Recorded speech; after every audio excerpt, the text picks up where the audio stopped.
presents Danny Thomas and Anne Francis.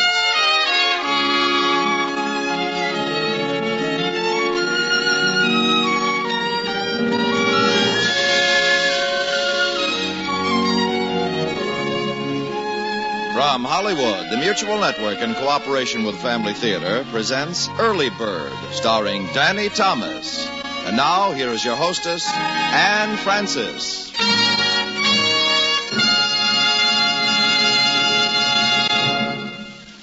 Thank you, Tony Lafrano. Family Theater's only purpose is to bring to everyone's attention a practice that must become an important part of our lives if we are to win peace for ourselves, peace for our families, and peace for the world. Family Theater urges you to pray. Pray together as a family.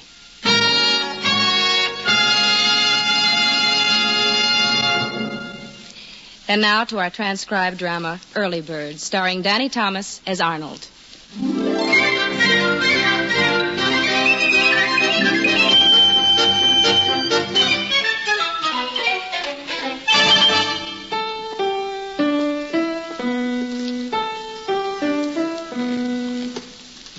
A-G-D-E-B.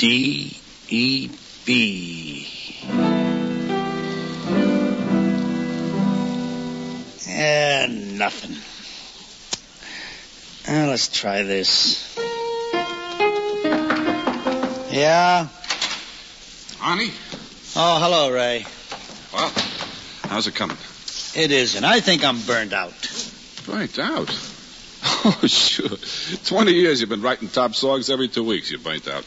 Well, it's going to happen eventually. Don't talk silly.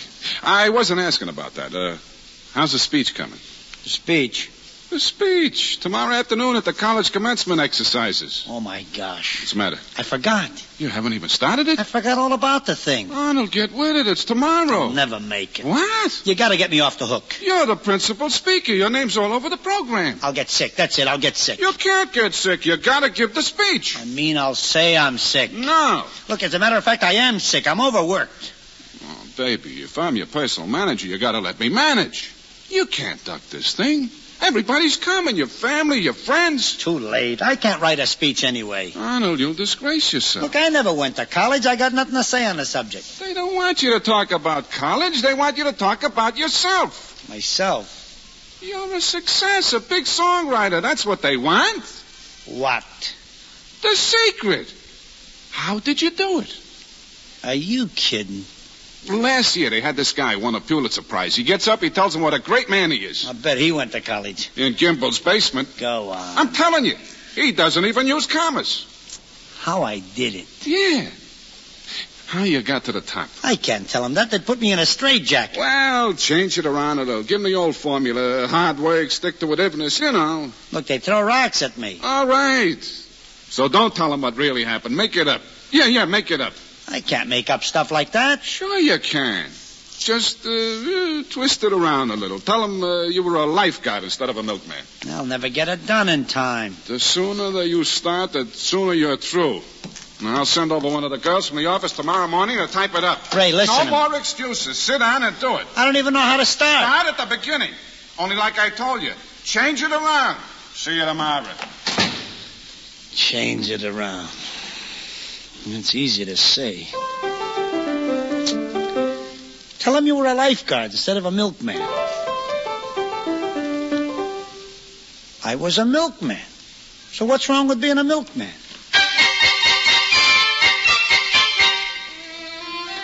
$20 ago, a kid like me was lucky to have a job at all, much less be a milkman.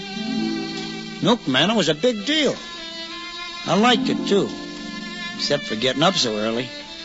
That was the trouble. So early you never saw anybody but your horse. Of course, down at the dairy before I started out, I'd see some of the other drivers. Real nice guys, too. Except for Whitey.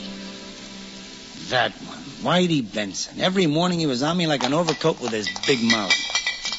Well, if it ain't Johann Sebastian. Hey, Johann, you big ape. Written any operas lately? Nothing you'd be interested in. Say, I hear the dispatcher had a complaint from some people on your delivery route about all that off-key singing you do so early in the morning. What are you talking about? Yeah, they claim you're sour in the milk. Gee, Whitey, with a sense of humor like you got, I don't know why you don't get on the radio. The reason I don't get on the radio is because it's more comfortable on the couch. I don't get it. On the radio. You know, like sitting on the radio. Yeah? Only I'm more comfortable sitting on the couch. Yeah? Well, that's it. That's the whole thing? Yeah, it's a joke. Gee, it's a riot. With a sense of humor like you got, I don't know why you don't get on Hey, what are you doing? Give me a bad time here? Oh, me? Make me look like a jerk? No, I really think you ought to be on the radio. Oh. Yeah? Yeah, instead of on the couch. I'm warning you, don't be a wise guy, see? Whitey, put down the milk bottle. You mess with me, you're going to be sorry. You mess with me, I'll get my horse to kick you. Yeah? Well, just don't be so funny. I won't if you won't. Okay. And I know you won't. No? Not with those jokes, kid. Get up, Louise.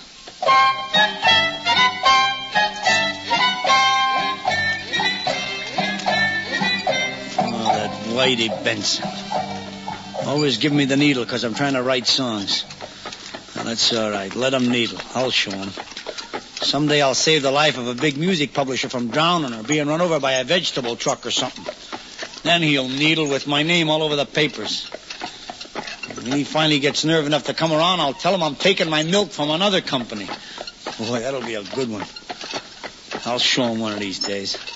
I'll be the greatest composer-conductor in the whole world. Gee, I can just hear it now.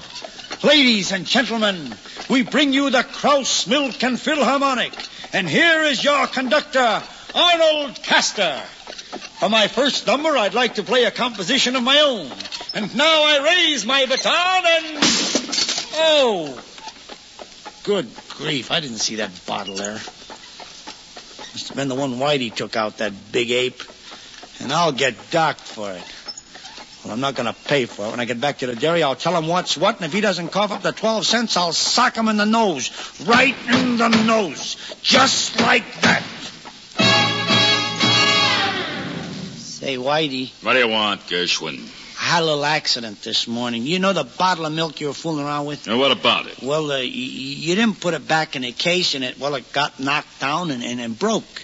That's too bad, kid. Well, since it was partly your fault and I'm going to get docked for it, I figured you being the right guy, you'd want to do the right thing. Take a sneak, Beethoven. I got troubles of my own. Look, if it happened the other way around, I'd split with you. Well, it didn't happen the other way around, so... Oh, wait a minute. If I pay you for that bottle, will you do me a little favor? Sure, like I say, Whitey, I'm a right guy, and if it was the other way around... Here, here's 12 cents. Now, you promise? Sure, I promise. I'm willing to do the right thing. Good. Here's a quart of cottage cheese. I forgot to deliver it this morning. Drop it off for me, will you? I got a golf date. Well, wait a minute. Where do I take it? Name's McNabb, 1714 Locust. Locust? That's the other side of town. You promised, and I gave you the 12 cents, didn't I? But I'll be all day getting there. Are you going to do it, or should I spread the word you're a Welcher? Okay, but you wait. You wait, Whitey. I won't forget this. Make sure you don't. They called the boss up and said they want the cheese there by noon.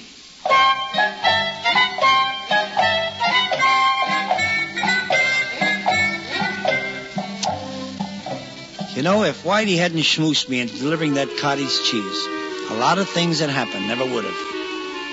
You see, I drove all the way back across town, and by then the sun had been up a couple of hours, and the inside of my wagon was like a baked potato. Locust Street.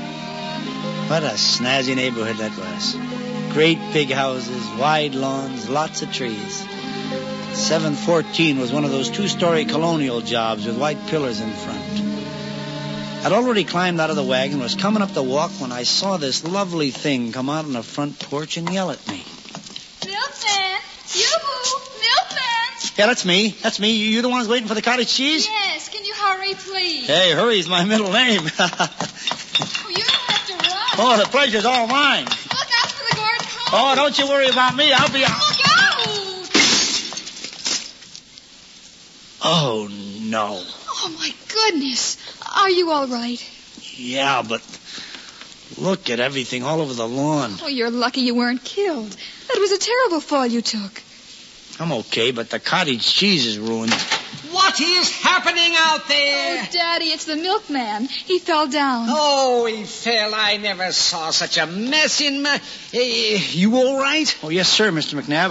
I'm sorry I didn't see the hose. Well, I don't know how you missed seeing it right in plain sight. Well, I was running to deliver the cottage cheese. Oh, the cottage cheese. You brought it? Yeah, I brought it, but... Yeah, my wife's been going crazy. We've got company for lunch, and it's got to be Krause's cottage cheese. But, sir, it's all over the lawn. Look. Oh, no. Can't eat that. Well, go out to your wagon and get some more. A wagon? Hurry, boy, hurry. But I haven't got any more in the wagon. You what? All I had was 1 quart. Oh, of all the idiotic things I've Well, it was a special order. What kind of delivery service do you call this? Daddy, it wasn't his fault. You keep out of this. What's your name?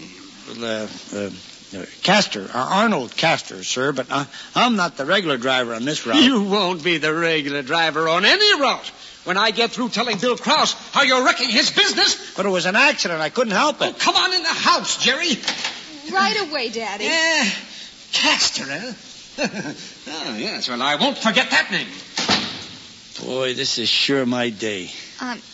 I'm sorry. It's my own fault. Should have seen that hose. I know why you didn't. Yeah? You were looking at me. Well, it was worth the look. Gee, you really flew through the air. I never saw so much milk in my life. I thought I stepped into an open manhole. Hey, does your old man, your father really know Mr. Krause, the guy that owns the dairy? Oh, sure. They're old friends. But don't worry about what he said. He'll forget all about it when he cools off. You really think so? Sure. He'll stomp into the house now to show Mother how mad he is. And she'll be so busy trying to calm him down, she'll forget all about the cottage cheese. That's the whole idea. Gosh, I hope you're right. Gee, he must be kind of a big deal, your old father, dad. I mean, to know a guy like Krause. Sure he is. You've heard of Toot McNabb, haven't you? The orchestra leader? Sure. That old... Your father, is Toot McNabb, the orchestra leader on the radio? He's the one. Holy smoke, when I think what I'd give to meet a guy like that. See, I'm a songwriter. Really? Yeah, and what a break it'd be if... Jerry, it's time for lunch. Yes, Daddy, I'm coming. Oh, aren't you gone yet? Oh, yes, sir, I was just leaving. Hell, yes. Well, then do it, and don't let me see you around here again. No, sir, yes, sir. You won't see me around, Mr. McNabb, don't you worry.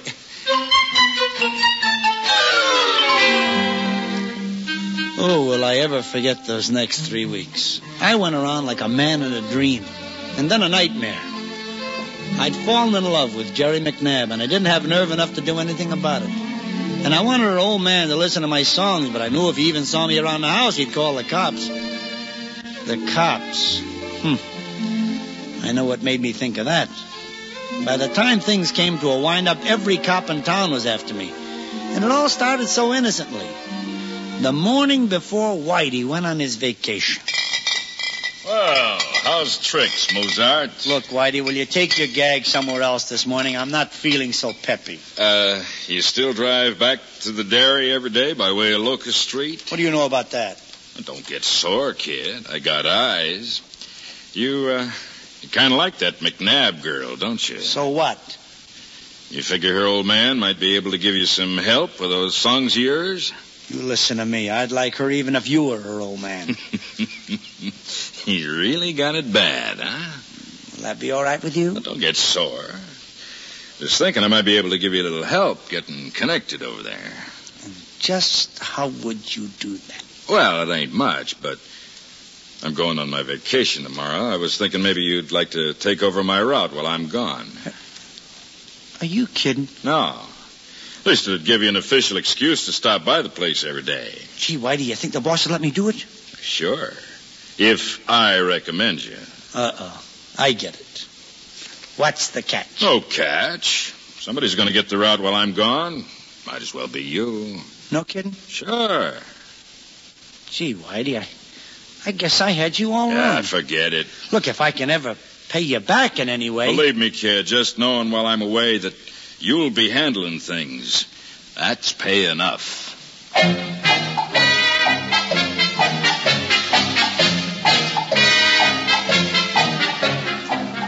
I might have known. If I'd been using one half of my head, I could have figured Whitey wasn't handing me something for nothing. But But I was too excited.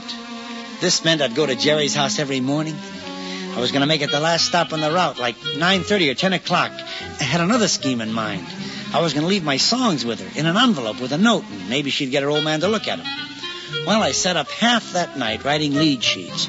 And the next morning, about 9:45 after I'd made all the other deliveries, I climbed out of my milk wagon in front of 714 Locust, started to walk along the side of the house that led to the back porch.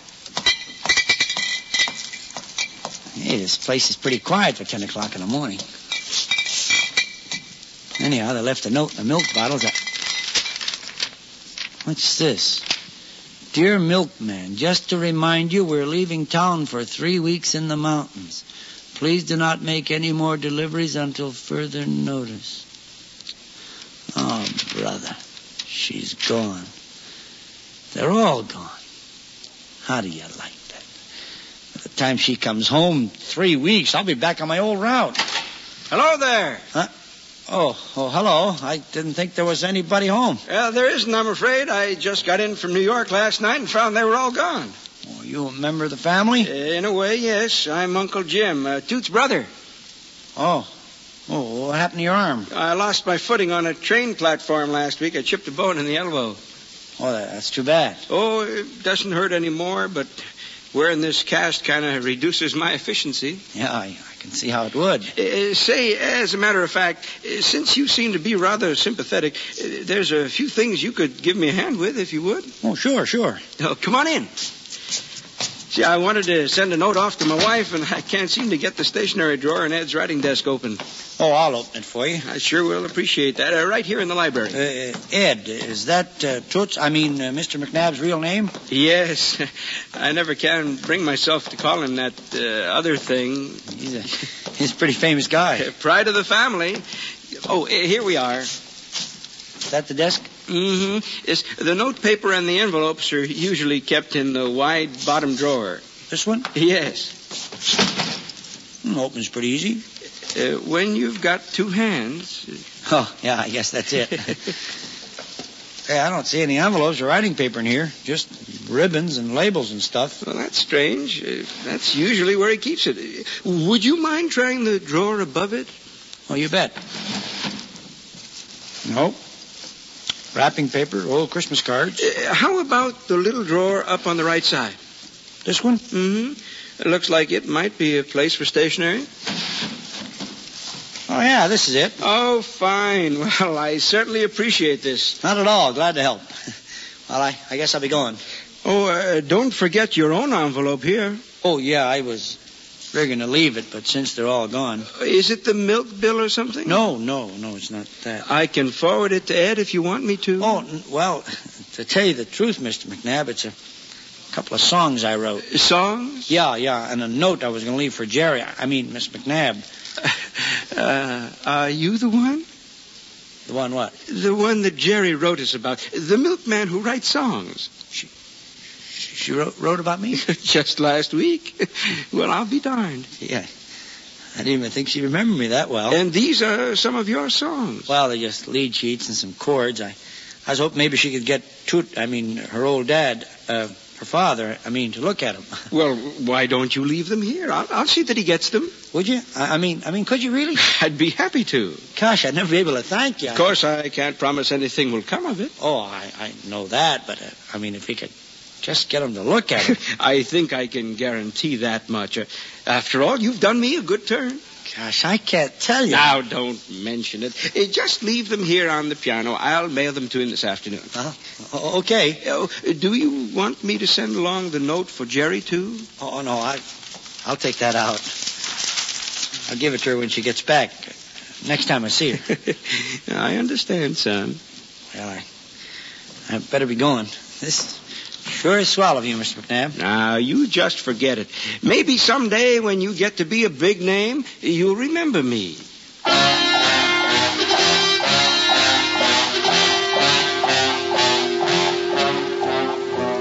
Remember him? I'll say I remembered him, and I didn't have to wait until I was a big name either.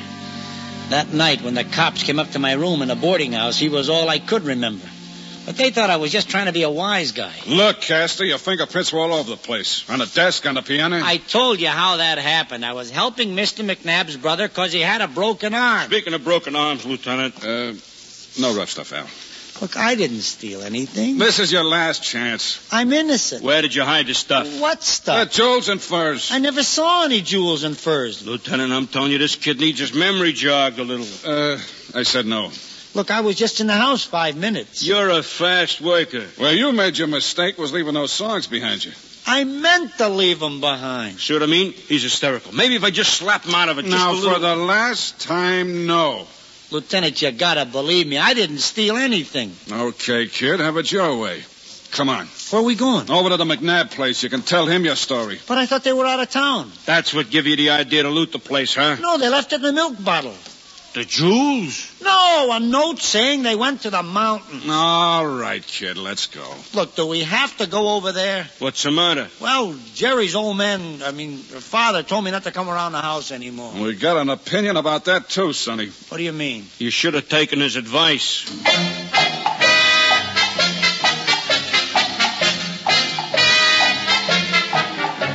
Oh, I hope I never spend another hour like that next one. All the way across town, racing like mad with the siren wide open. And when we get to Locust Street, there's a big crowd out in front. More squad cars, people gawking. The 2 cops hustle me up the front walk and in the front door like I'm public enemy number 1 or something. And the first person I see when they shove me into the living room is Jerry. Oh, Arnold, why did you do I it? didn't do it, Jerry, honest. Shut up, Heister. This the man, Mr. McNabb? Yes. Oh, yes, he's the one. Oh, Castor, I'm ashamed of you. But I'm innocent. A boy of your promise. Your talent. Talent? Daddy was just running over your songs. He thinks they're great. All right, let's skip the bouquets. This guy says your brother let him in the house. I don't even have a brother. Oh, Castor, why don't you admit your guilt and face the music? But I didn't take anything. Maybe you'll get off with a light sentence. And start with a clean slate. You can be sending me songs while you're in prison. But I've got a clean slate. Jerry, this guy let me into the house and said he was your Uncle Jim and how you'd written him about my songs. But, Arnie, I don't have an Uncle Jim. But he knew all about me. I told you these little guys can be stubborn, Lieutenant. Okay, Al, put the cuffs on. With pleasure. Oh, Arnie. And all the dirty tricks. And I thought Whitey was doing me a favor. Huh? Who's Whitey? Nobody. Regular milkman on this route. He was just trying to help me out because he knew I wrote songs and had a crush.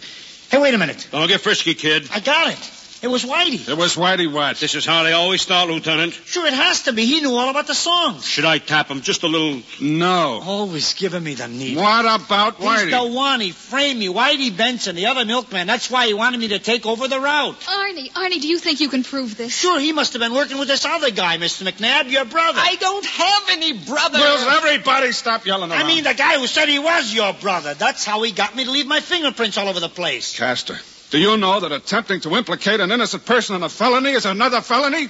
He can't be innocent. He's the only one who knew enough to frame me. Where's this guy Benson live? I don't know. They could tell you at the dairy. He's on vacation. Sonny, if you're giving us a runaround. I'm not, I tell you. You'll find Whitey and you'll find the stuff. I'll bet that was stolen. At least it's worth trying, isn't it, Lieutenant? Maybe. Just maybe. I can't really believe a boy like this would do such a thing. Well, that's had us puzzled all along. Now, what a lieutenant means is to pull in a job like this takes brains. Will you shut up? Ain't that what you said? Go out in the car and take Raffles here with you. You still gonna lock me up? Until we find Benson. Don't worry, Arnold. We know you're innocent. Yes, of course. I'll get my lawyer on the phone, and you'll be out of jail in an hour. Oh, Daddy, you're wonderful. Gee, I'll never be able to repay you, Mr. McNabb. Oh, well, now don't kid yourself. I'll take it out of your first royalties. Royalty? Why, sure, son. You're a composer now.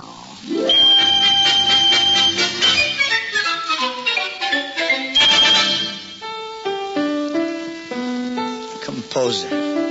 From milkman to composer in one easy lesson.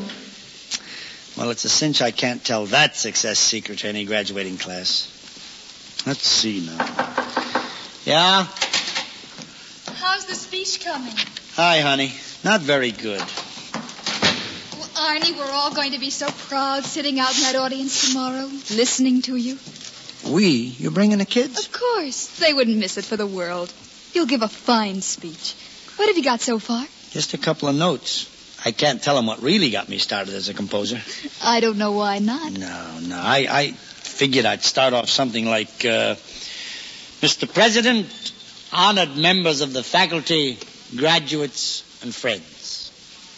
The few remarks I have to make this afternoon concern the word success. What does the word really mean, success? And after you've achieved it, how much credit do you really deserve? I ask this question not so much of you as of myself, because when I walked up on this platform a few moments ago, I intended to reassure you that all success is the result of hard work and constant application. I still believe that's necessary, but sometimes, as my wife reminded me yesterday, a little good luck can help too. I know that for a fact. You see, even though I always wanted to be a composer, I didn't start out that way. In fact, I started as a milkman. And that was a pretty good deal. 20 years ago, a kid my age was lucky to have a job at all. And I liked it too, being a milkman, except for having to get up so early. Well, this one morning...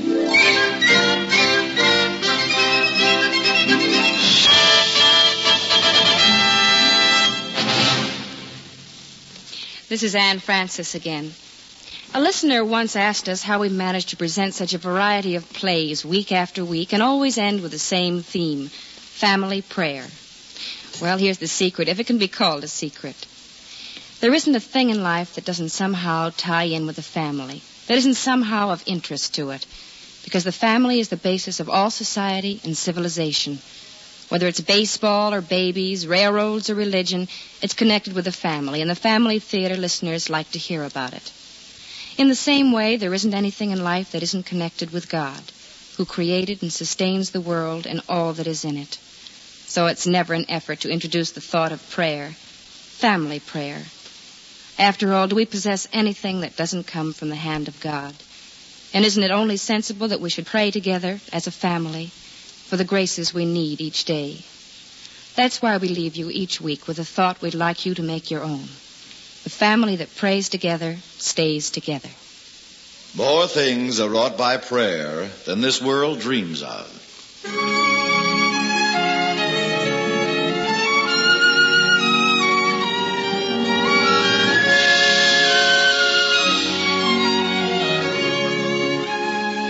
From Hollywood, Family Theater has brought you transcribed Early Bird, starring Danny Thomas.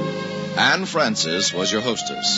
Others in our cast were Gloria Grant, Howard McNear, Jack Crucian, Howard Culver, and John Larch. The script was written and directed for Family Theater by John T. Kelly, with music composed and conducted by Harry Zimmerman.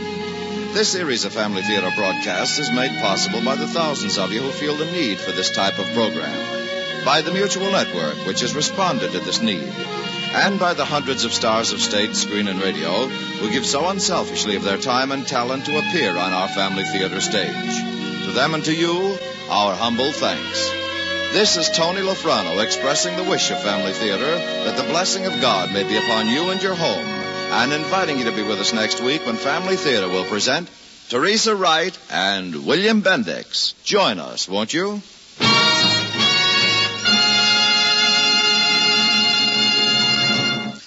Now we suggest that you stay tuned for the latest news, which follows immediately, as reported by Charles Arlington over most of these stations.